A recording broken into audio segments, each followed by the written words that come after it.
I saw a story in a recent church newsletter that I want to share with you. I think you'll be able to relate. A family was heading on vacation. Two little ones were nestled in their car seats. The minivan was packed. As Dad locked the house and Mom secured the garage, an adult neighbor the kids knew walked up and spoke through an open window. "Where are you going?" The kids shrugged. "Well, what road are you taking?" the friend asked with a knowing smile. Of course, they had no idea. "Do you know where you'll eat today or where you'll spend the night?"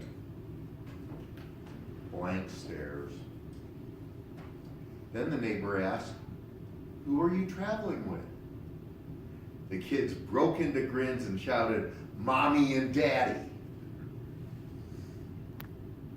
On the journey of faith, we don't know precisely where we're headed or how all our needs will be met. But we know who we're traveling with, our loving God who is fully aware of the twists and turns ahead, the loving parent who promises to care for us wherever we go. This holds true for us, and it certainly holds true for the disciples who witnessed Jesus' transfiguration, Peter, James, and John. 7 weeks ago, on the first Sunday after Epiphany, John baptizes Jesus, and a voice from heaven comes down declaring, "You are my Son, the beloved. With you I am well pleased." John the Baptist and Jesus are the only ones around. This is the start of Jesus' ministry. He starts gathering followers. His first 3 disciples are fishermen. Simon Peter has his own boat. James and John share a boat with their father Zebedee. Jesus tells them to follow and become fishers of men. They leave everything behind. Their catch, their netting, their boats, even their father. They've never met Jesus before, but their faith compels them to follow. They don't have a clue what they've signed up for. The 3 men witness Jesus perform miracles. They watch Jesus heal the leper covered with open sores. They observe the synagogue leader's dead daughter. They are weeping and lamenting her passing when Jesus proclaims the girl is merely sleeping. They watch incredulously as Jesus takes hold of her hand and she comes alive right in front of them. Jesus cautions the family and the disciples to tell no one. Peter, James, and John are then chosen as 3 of the 12 original apostles. Jesus empowers them to heal diseases and control demons and sends them out on their journey. They go forth without questions and follow his instructions, and then return to tell the master of their experiences. Jesus inquires who the people think he is. Some think he is John the Baptist. Others think he is Elijah. Still others believe he's a prophet of old. He then asks the disciples who they think he is. It's Peter who declares Jesus is the Messiah, the Christ. He doesn't know why he thinks this, he just believes it to be true. Peter's demonstrating his faith. Do you remember what Jesus tells them? Don't breathe a word of this to anyone. Jesus goes on and says things that the 3 disciples don't understand about the Son of Man being persecuted and put to death and then rising from the grave. That's way over their heads. They decide to keep following their leader. They don't need to know everything. Just a few days later, at the beginning of our gospel lesson today, Jesus takes Peter, James, and John up to the mountaintop. It's a tiring trek. Peter and his companions are exhausted and perspiring by the time they reach the summit. Jesus starts praying. His face begins to glow, reminding the apostles of Moses up on Mount Sinai. Jesus' garments transform to a dazzling white. Then 2 men appear like magic and begin talking with Jesus about what Jesus will face when he returns to Jerusalem. The disciples have never seen these men from centuries before, yet somehow they perceive who they are and take it as a matter of faith. Peter, James, and John may be exhausted, but there's no way they're going to go to sleep now. No way. Peter, not even knowing what he says, blurts out, "Master, let us set up 3 tents, one for each of you, Moses and Elijah." The words are hardly out of his mouth when a cloud envelops them. The cold dampness makes the hairs on their arms tingle. The tingling turns to goosebumps. They can't see a thing. They are terrified.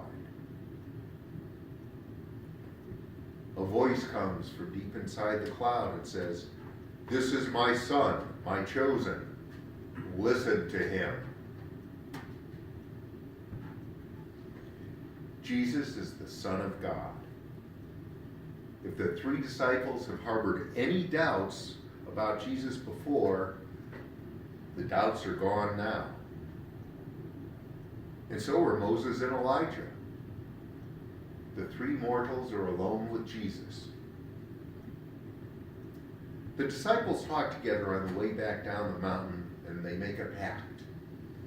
We aren't going to say anything to anybody about what we just saw. A crowd meets the 4 men at the base of the mountain. A man in the crowd pleads to Jesus for help. His son is possessed by a demon, and the other disciples can't cast it out. You can just see the frustration on Jesus' face. He starts to clench his teeth, takes a deep breath, and exhales it slowly.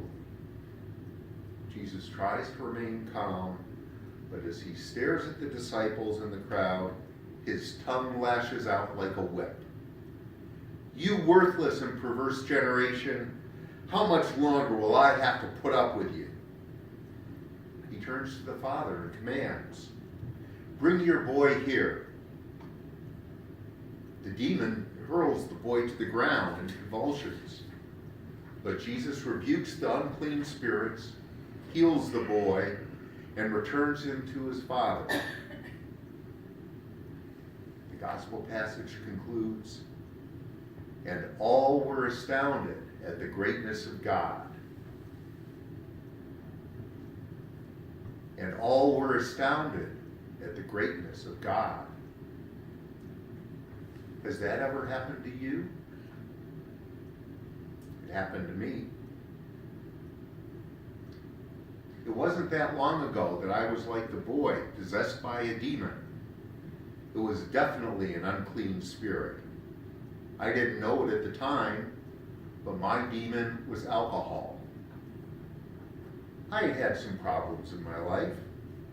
I could relate to the people who said that life is a series of hardships with short pauses in between. My wife developed mental illness right after we got married. I became the primary caregiver for her and then for our 2 children. I had started drinking regularly in college for enjoyment, but as I grew older, when things didn't go well, I drank to ease the pain. Then it was to numb the pain. Then it didn't matter. I drank daily to celebrate the good or escape the bad. I was unhappy with my life and my marriage. I thought the only thing that helped me to survive was chilling out with a drink. Several years ago, I started seeing a psychiatrist and a psychologist for depression. I looked to God for help, but I couldn't hear his answer. The kids graduated from college, and I was still depressed. I felt like every time I tried to get up, my demon would just knock me back down. My life sucked. My psychologist retired in 2017, and I got a new therapist. She helped me to understand that my drinking was not part of my solution. She cajoled me into trying to stop drinking. And I actually went 6 weeks without a drop. I'd never gone that long since college. But my life didn't magically change for the better. In fact, I got more frustrated, not less. I didn't fall off the wagon, I jumped off. Then early last year, my therapist had the audacity to suggest I needed a treatment program. I went through some denial. It wasn't my fault. I wasn't an alcoholic. And then I did some soul searching and praying. I didn't know the cure, but I knew I wasn't finding it on my own. Humbly, I asked for God's help. I found an outpatient program in Meridian and enrolled. My program counselor there asked me if I believed God would help me be successful, and I said yes. He looked me in the eyes and asked if I had any doubts at all in my faith, and I said no. I have absolute faith in God that it'll work. I pledged to do anything I had to do to succeed. A couple months into the program, I had the courage to face how miserable I was. I told my wife I wanted a divorce, and I moved out. Friday marked the 1-year anniversary of my sobriety. In celebration, I received a special token at my AA meeting. Now, instead of feeling like the demon-possessed boy in the gospel, I feel like the kids in the van going on vacation. I don't know where my journey is headed, but I have faith that my daddy will get me there. Unlike Peter, James, and John, I'm not going to keep this miracle to myself. And I'm still astounded by the greatness of God. I hope and pray you are astounded too. God bless.